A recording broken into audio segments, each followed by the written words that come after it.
Good evening. Good evening, everyone. This is Juju coming to you live from my living room. And I know I had said that we were not going to do a show tonight, and it probably won't be a full show. But I just want to talk for just a little bit. So come on in the room, and join us. I just want to talk for a little bit. And I guess the majority of you have seen the news where there has been a second attempted assassination of Donald Trump. And so I just want to talk for just a little bit. Hey Tiffany, how are you doing? How are my babies today? Where were you guys today? Are you camera ready or no today? Just let me know. Y'all come on in my room. We want to talk just a little bit today. And we're going to talk about, like I said, the attempted assassination. And more, what I really want to talk about is the mental, emotional, the thought process, the heart. I mean, why is it that here in America,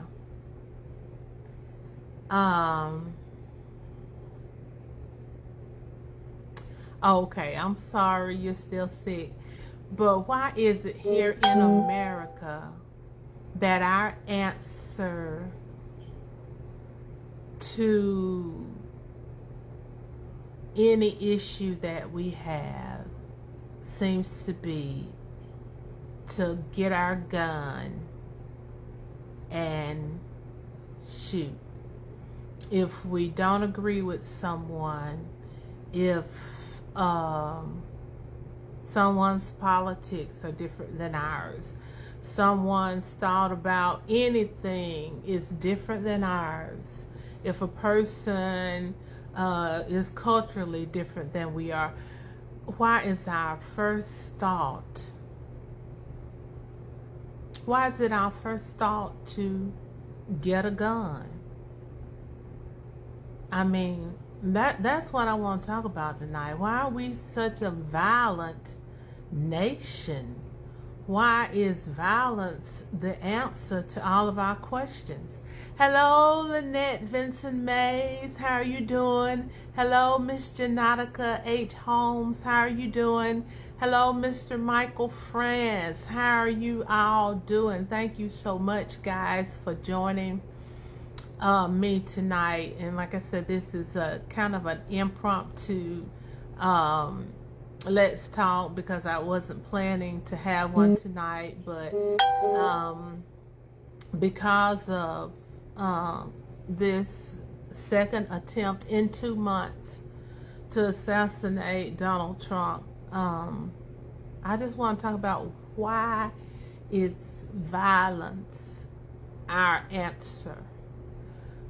What has made us such a violent society? And not just with Donald Trump, but of course we look and we see all of the mass shootings. And of course there was one, there's one in Georgia here recently, a school shooting.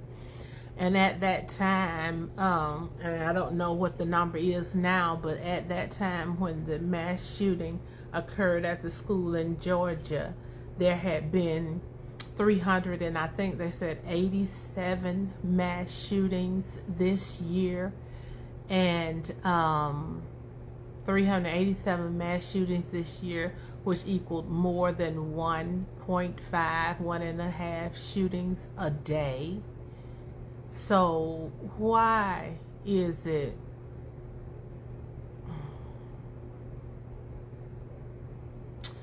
no Tiffany asked, was it actually an assassination attempt? I just heard that there were shots near his golf course. Well, based on the news reports that I am seeing, it was the Secret Service are the ones who were shooting. There was a man hid in the bushes. Trump was playing golf on his golf course in Florida. Now, this is what is being reported on the news, and the FBI is calling it a assassination attempt. But there was a man hid in the shrubberies in the bushes near his golf course, and the Secret Service usually, they said, travel maybe 2 or 3 holes ahead of the president. He's behind them playing golf. They saw the gun barrel sticking through the bushes. When they saw the gun barrel sticking through the bushes, the Secret Service fired on the man who was in the bushes. They said he dropped the gun, an AK-47, and left his backpack behind, and he ran away from the scene. Although they have apprehended the suspect at this time, but he had an AK-47 rifle and a backpack. He had a Kevlar vest, bulletproof vest, as well as tiles, floor tiles, ceramic tiles, but they said that they used the ceramic tiles to reinforce the vest. So yes, they are calling it an assassination attempt. So the shots that were fired were from the Secret Service, but they were firing at the suspected gunman. My thoughts is exactly losing the poll, so it's a last-ditch attempt. Oh, okay. So that is what you are thinking. Now, I do know that his campaign has, they said, put out a letter or whatever fundraising on the event. So that does give you pause to think that it may have been a setup, but I can't see people, and I guess maybe they would, I mean, but why would you be willing to sacrifice your life? Because that's what this gentleman has done. He's 58 years old, but why would you be willing to sacrifice your life like that? Well,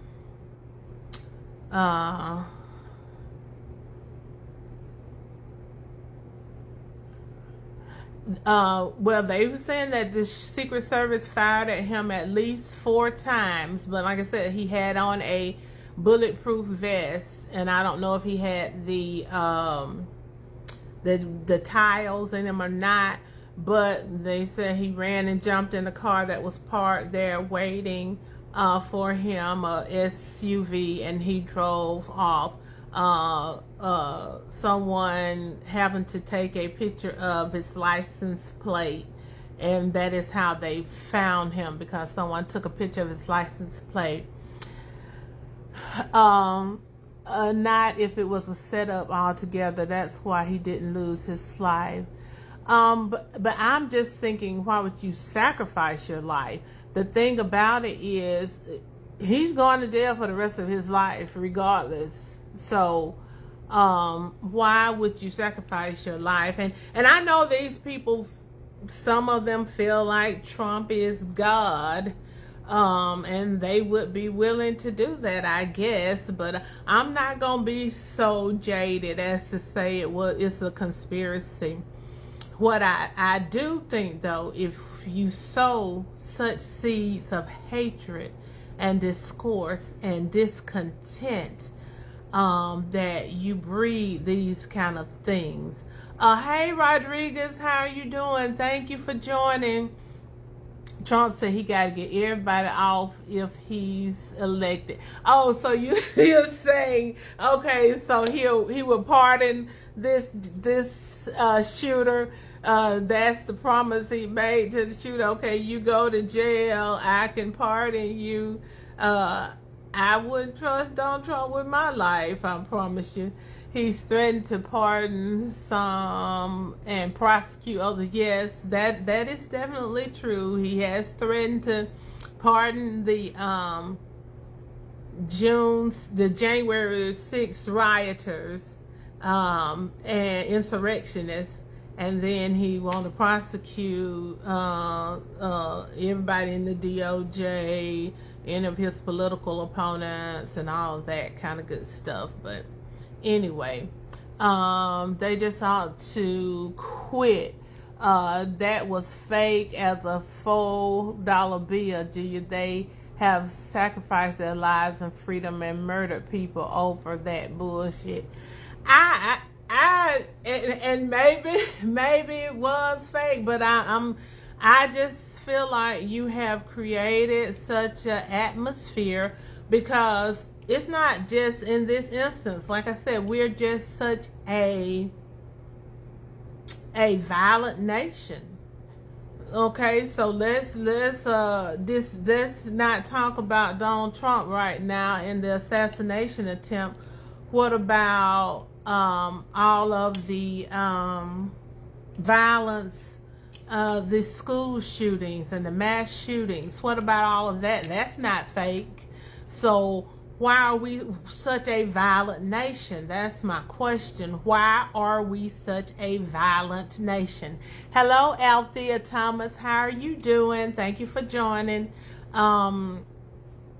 There's just a lot of violence, a lot of hatred, a lot of vitriol in the nation. And when we don't agree with somebody, when we don't agree on things, why is it our immediate response? Why does it seem to be that our response is to hate them just because we don't agree with something? We have different opinions on something, to hate them, and not just hate them, to want to destroy them, to want to kill them, to want to rid them. I mean, just take their life.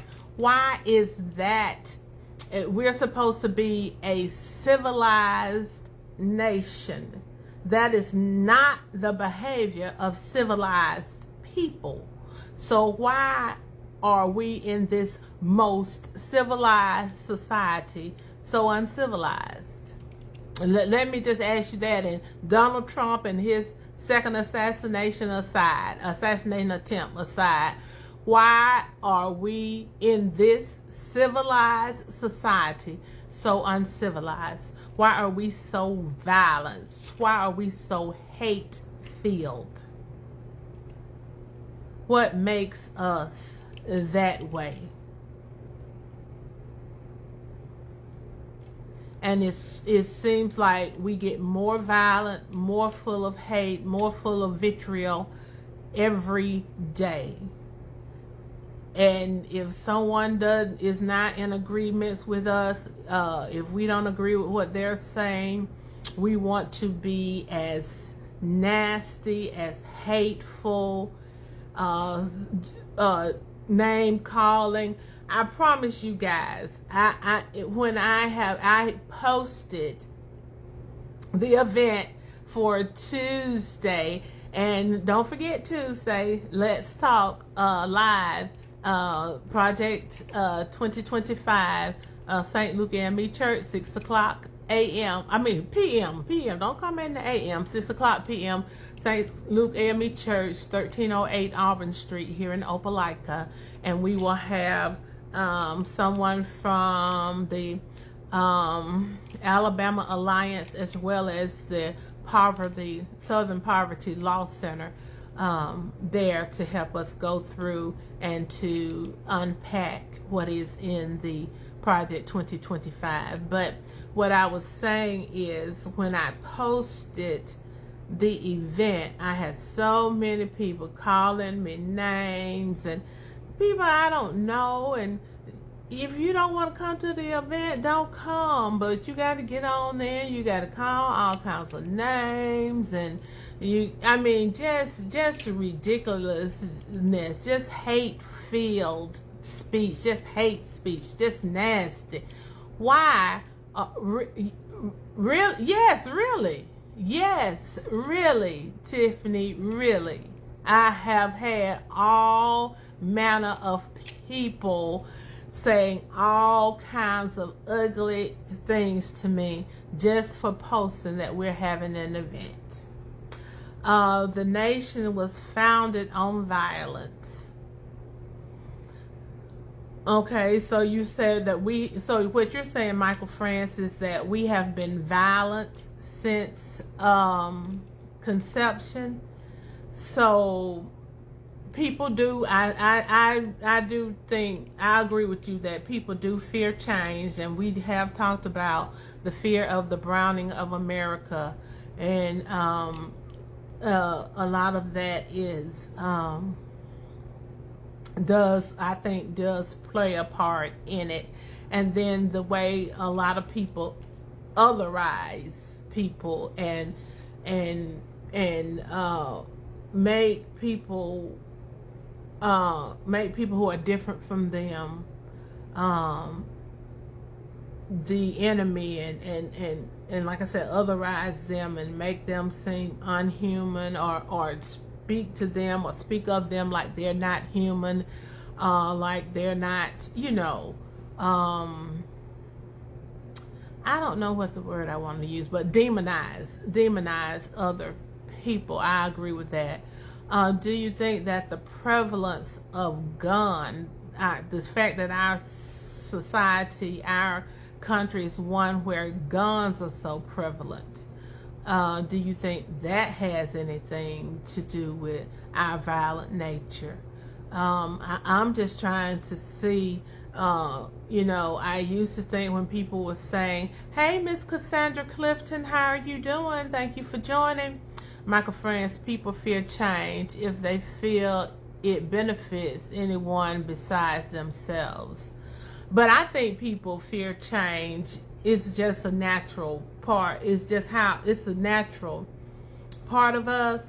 I just think it's how we react. Some people react so differently to that fear of change that is a natural part of our being, and a lot of times. So I do agree with that. I do think that if you think about yourself, even if it's a positive change, just let's say you get a new job and you're anxious, you're fearful, that is a natural part of it changing, or you getting a new supervisor, oh, what's this gonna be? Or even people who are getting married, oh, what's this gonna be like? I'm so used to living by myself. So the fear of change is real, but the reaction to the fear of change, and I guess has been a thought that has been placed in the minds of many that because the demographics of America is changing, that means that they're going to be negatively impacted, and that is not necessarily the case. When we have when the change has been Lordy have mercy, how we frame the change, how the change has been framed by many. It has been framed as something that is going to be negative, that is going to hurt you, that's going to take something from you, and many people believe that. Hello, Duchess, how are you doing? I believe it's natural to fear that. However, I agree, it's the way people react when they feel it will benefit others and not themselves. I think it's not necessarily they feel it's going to benefit somebody else. I think that people really think that it's going to hurt them, but they're made to think that way by some who know better. You know, and they're afraid that they're going to lose their power, they're going to lose their influence, they're going to lose their position, they may lose some possessions. It's the fear of loss of control and power. I think that has a lot to do with the way people react to some of the changing in demographics. But I'm just wondering why, I just wonder what your thought is, why our natural reaction seems to be to act out violently against someone who does not think the same way we do. Hello, Miss Darlene Todd. Thank you for joining us. So, why do you think just people feel the need to act out so violently? Do you think because, like I asked you, because of the culture of guns that we have in our nation? Or, you know, I used to think when people say video games and movies didn't impact people, but I think playing of the video games do desensitize children, and I think we romanticize a lot of things. I think the school shooters, I think they see all of this in these video games. They play these games, they see it on TV, and it looks like something that is wonderful, and it's just exciting, and looks like the villain is actually the hero, and it just romanticizes things and romanticizes death and destruction. Tiffany says, I don't think the problem is the number of guns and the ease to get them. I think it's the absence of respect in God. I think the number of guns is a problem. And I think the easy access is definitely a problem. And the lack of parenting. I think the lack of parenting is a problem. I monitor what mine watch and play, and I talk to them about what's real and what's not. I think that the lack of parenting, good parenting, is indeed an issue. But I also think that the access to guns, because you don't have these issues in other countries. Hello, Adrielle Vincent. How are you doing?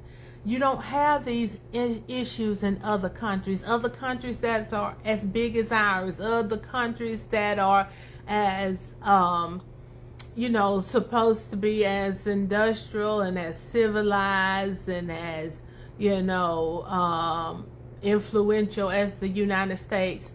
You don't have these issues.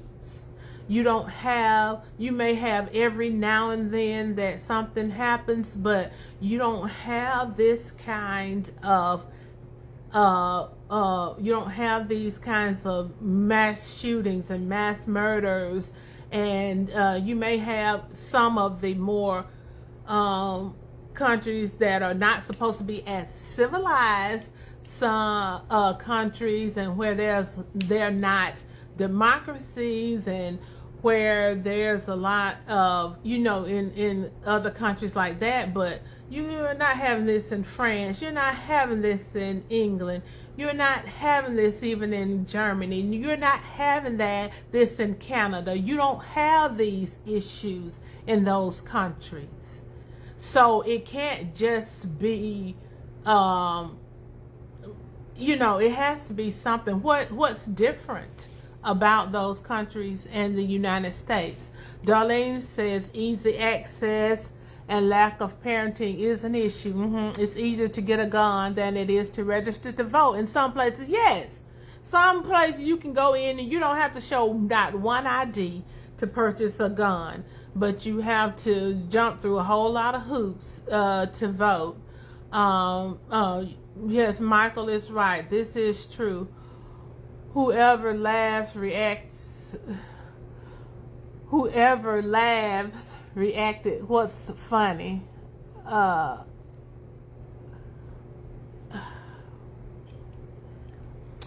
oh, I don't know. Adriel said, "What's funny?" Okay, I don't know. I guess when Tiffany says they ought to quit this fake. Okay, I don't know what that is. Or okay, but yeah, um, you know. So you guys tell me what you think.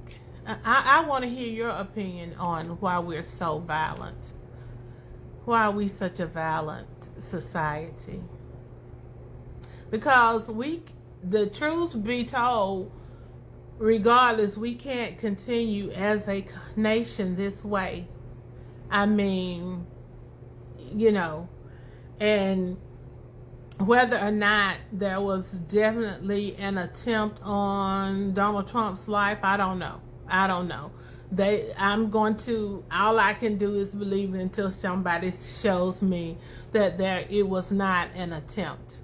But regardless of whether it was a legitimate attempt or not, it's out there.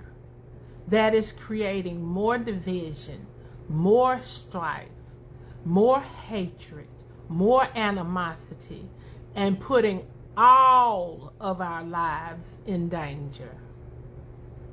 Because there are so many high-powered rifles and so many cult-like followers and supporters of Donald Trump that really puts all of our lives in danger, because we feel that as a nation, so many feel that the only way to deal with your political adversaries or those who you don't agree with is to kill them. Hello, Starlet Calloway. How are you doing today, baby Bob? So what do you guys think? I mean, what is the answer? What is the solution? What is the problem? First of all, we have to figure out what is really the problem. Why are we so violent? Why? Why are we such a violent nation? Come on, guys, talk to me. Don't make me just talk to myself. Talk to me. Talk back to me. What do you think? Why are we such a violent nation? You been praying for us since you've been in church all day? Because that is one thing.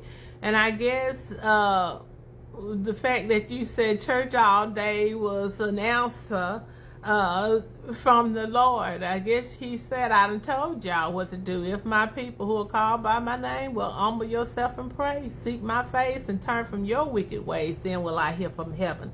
I will forgive your sins and heal your land. So I guess it is up to us as Christians to seek God.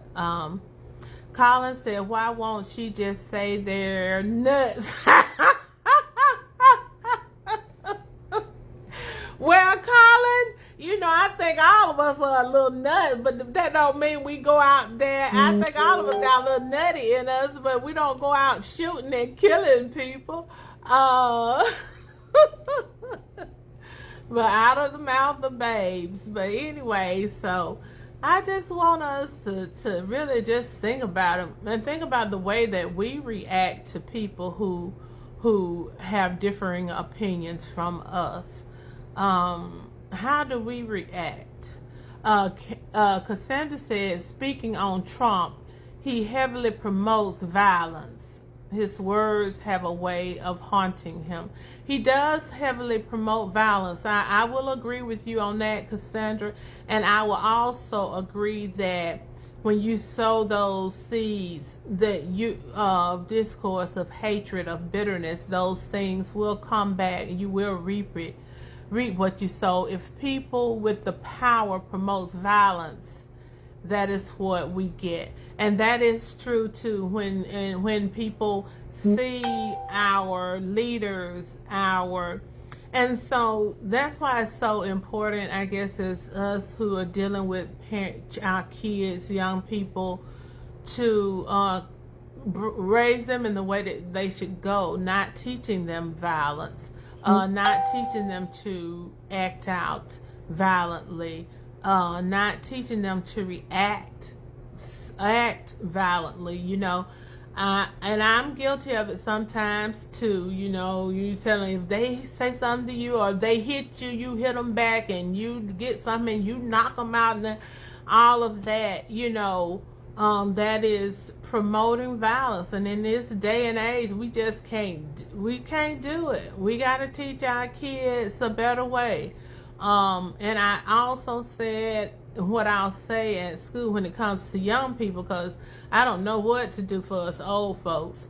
But when it comes to young people, if you see your child or a young person in your life, and it's obvious that they're changing, it's obvious that they're going through something, it's obvious that they're stressed, get them some help. Get them some help. Don't deny their problem. Don't deny that they have an issue. Get them some help. Going back to the young man in Georgia, we know that he had posted on his Facebook page and on his social media pages, I don't know if it's Facebook or not, but social media, about a year ago, that he wanted to do a school shooting. He wanted to do a mass shooting. And we know that the FBI came to his house and spoke with him and his father. And his father just said, no, my child, and say that he wouldn't do that, da-da-da-da-da. And instead of getting the child the help that he needed, he bought him a AR-15, gave him the gun that he didn't need.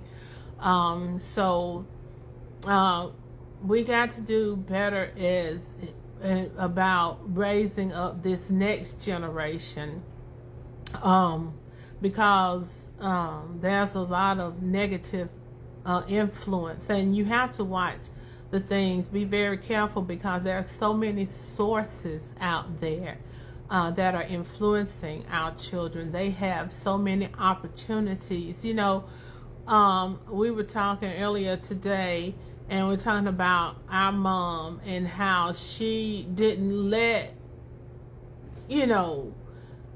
a lot of stuff that was going on. She kept us real close to her. You weren't going to spend the night at anybody's house. You weren't going to go anywhere that she didn't know who the adults were that were going to be there with you and that were going to be supervising you. In most of the time we were with her. It was not an opportunity. It wasn't a whole lot of opportunities to access a whole lot of things that other kids may have been accessing. And now we know that kids, it's all kind of stuff on television. They have telephones, they have laptops.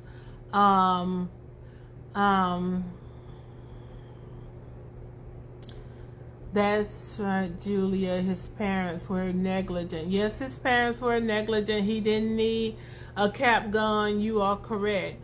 But we have to realize that the enemy is very busy. His mission is to kill, steal, and destroy.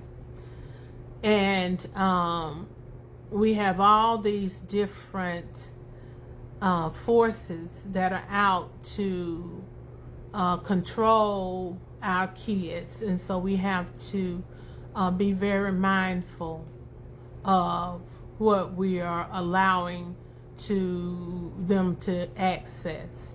When they're in their rooms alone on their tablets, what are they watching? when they're getting your phone. What are they watching when they're on TikTok? What videos are they looking at on TikTok? I go on TikTok sometimes, and then you see all manner of foolishness on TikTok. You know, so, and like I said, these video games, what are they seeing in the video games? What images are being played in their heads over and over and over? What suggestions are being made to them about what things are right and what things are not? Are things that are wrong being glorified or romanticized? You know, you got to pay attention to your kids and what they're doing.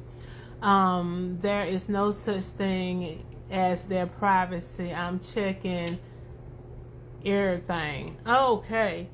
Anyway, so yeah, we just got to make sure. But anyway, I just want us to talk about it for a few minutes. And I'm just going to do an informal poll because, like I said, I believe that there was an assassination attempt. I believe there was a second one because of all of the hatred and the vitriol that has been put out there. But I'm just curious because I have seen a lot of things online, a lot of posts, and even on here. How many people actually think that this was something that Trump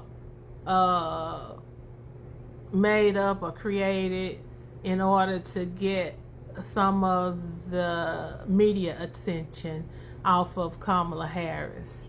I'm just wondering. I've seen that kind of suggested in some of the comments. Give me a show of yays? Yay, I think that's what happened. Darlene Todd says parents need to monitor their kids and watch their behavior. Yeah, exactly. Watch their behavior. Because if their behavior starts to change, then if their behavior change, I do believe it's created by Trump. Okay. The judge says she do believe it's created by Trump.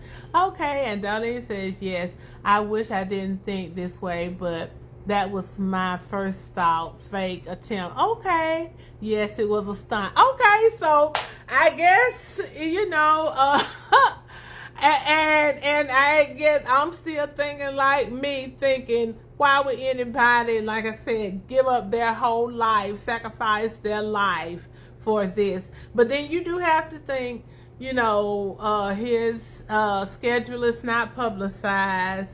So how would they know when he's out there on his golf course, when he's gonna be out there playing golf? How would you know that was going to happen today, since his schedule isn't publicized? But you know, either way, like I said, whether it's real or fake, for the rest of us in America, it's dangerous. So you all be careful, be mindful, keep your head on the swivel, because everybody out there has an AK or AR, and there are so many people who have a cult-like obsession and commitment and loyalty to Donald Trump, that people will, you know, will do anything for him. And this rhetoric is very dangerous for our nation. So I want us all to do our part to kind of bring it down as much as we can, and try to deal with one another with respect. I don't have to agree with you, but if you can respect me, I can respect you. We can respect each other. We can respect our differences of opinions. Cassandra said they keep missing. He needs better shooter. Just Okay. Oh, Lordy have mercy. You're so right about that cult. Yeah, they have a cult-like following. So, anyway, but I want to remind everyone before I go, I just wanted to talk about that because it just kind of bothers me because I know with all of the ugliness that has been put out, and I think about like even with the Haitians eating the dogs and the cats, and that lie. And there was a lot of memes and a lot of jokes being told and for me, I never saw the humor in it because what I saw was the danger in it. You're putting people's lives in danger. You're making Haitian Americans, and not just Haitians, any black American, my black self, and any black American, even any person of color, you're putting their lives in danger because they are being demonized. These are not human beings, they're savages, they're cannibals. That is what he's saying. They're cannibals. They're savages.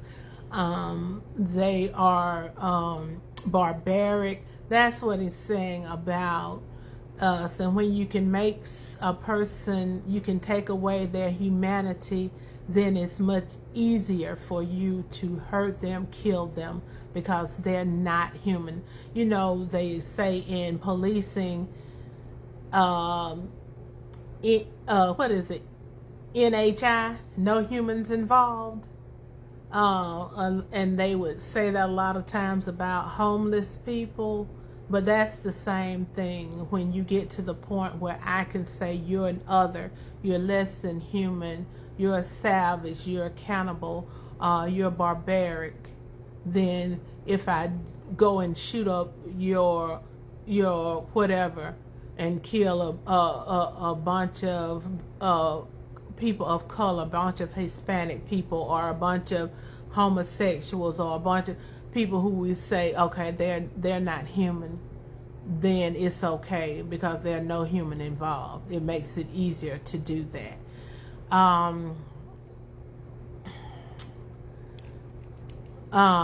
Yeah, they want to bring about fear. But the thing about it is you have to be mindful that it's real. The threat is real. So that's what I'm saying. We have to be mindful that the threat is real. And it doesn't matter if it's a stunt or whatever. The threat is real. Vance has come out and admitted he was lying about the cats and dogs. Yes, he has come out and admit that he was lying. But this is after you got all these people who would argue you down. Yes, it's real. I know it's real because I saw it on TikTok. I saw it on TikTok is what they told me. Go look at TikTok, and you know, the news on TikTok is the real news. It's not censored like news that they show on TV, like the news that you see on television. That news is censored. You go out on TikTok and they'll tell you the truth. And you'll see people eating cats and dogs. And then, of course, you got this AI where people can create images that look so real. And you got that, and be careful. And yeah, you have people afraid to send their kids to school, and rightly so, because of all the threats. And then we see all the violence, and not just against Trump, but you see the violence against the people in Congress, like Nancy Pelosi's husband, old man beat with a hammer. You see all this swatting taking place, and when they do this swatting, their desire is for someone to get killed, really, because they know sometimes police come in there overzealous and people end up dead. So those are really, really, to me, assassination attempts when they do the swatting. but there's just so much vitriol and so much hate. So I challenge all of us to show some love, show some extra kindness. I was talking to my sisters today, and we were talking about tags, and I shouldn't have brought that up because they was fussing because they hadn't got the mail, the thing in the mail about getting their tags, and they were just fussing about that. I was like, listen, I'm trying to tell y'all the good, feel good story. But anyway, I had gone online to try to pay my tag, and I couldn't. It was saying something was wrong with your insurance. Call the tax assessor's office, gave me the number, and maybe they can help you. And I called and I talked to the lady, and she said, well, I don't see anything wrong with your insurance. It's giving me a thumbs up. She said, so I don't know why you can't pay. You should be able to. I said, well, don't worry about it. I'll just go into the courthouse and pay it. And then she said, well, wait, let me look at it. Let me try. And so she pulled it up, and she said, it's telling me the same thing. I don't know why it's telling me that. And then I said, well, don't worry about it. I'll just come in. She said, no, let me get my supervisor and let her look at it. And she can look at it and see if she sees anything wrong that we can fix, and you can pay it online. So she got a supervisor to look at it. Supervisor didn't see anything. So she came back and she said, well, I'm sorry, but you can come in, and we're open till 4:30 or whatever today. And I said, well, I work in Montgomery, so I can't come in today. I said, but I'll just take a few hours off one day before the end of the month, and I'll come in and pay it, no problem. And so she said, okay, I'm sorry. And she hung up the phone. We got off the phone. And I promise you, it wasn't 30 minutes later, she was calling me back. She called me on my cell phone. She said, Miss Julia, I fixed your account. Now you can pay your thing online. And I said, oh my God.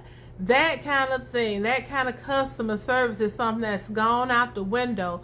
But that kind of showing, I don't know, just a generosity or going the extra mile for someone. Show somebody some love this week, and show it to somebody that you don't know, because she was a stranger.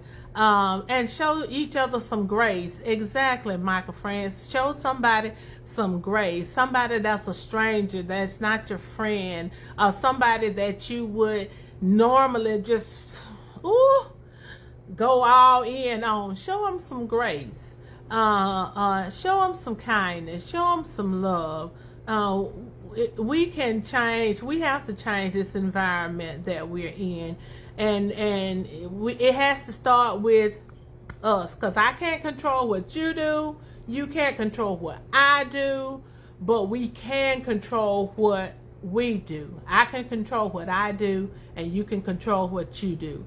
We can't control anybody else's actions, but we can definitely control our reactions. So let us try to show grace, show love, and show kindness, and be a little patient, extra patient, and in situations that would normally cause us to react in a very maybe not so pleasant way, let us try to show grace and try to show a little love and a little kindness, because at the rate that this nation is headed, I mean, with the hatred and the bitterness that we're showing now, it's not a good thing. It's not a positive thing.